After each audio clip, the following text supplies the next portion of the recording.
جو مسلمان دل کھول کر خیرات کرتے ہیں اور جو بیچارے غریب صرف اتنا ہی کما سکتے ہیں جتنی مزدوری کرتے اور تھوڑی سی کمائی میں سے بھی خرچ کرتے ہیں، ان پر جو منافق تان کرتے اور ہنستے ہیں، اللہ ان پر ہنستا ہے اور ان کے لیے تکلیف دینے والا عذاب تیار ہے۔ تم ان کے لیے بخشش مانگو یا نہ مانگو برابر ہے،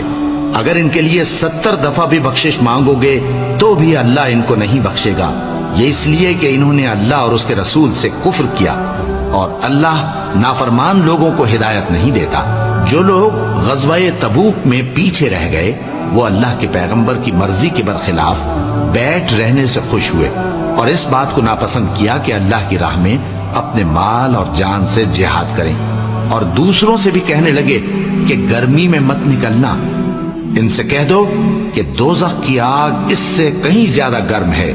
کاش یہ اس بات کو سمجھتے۔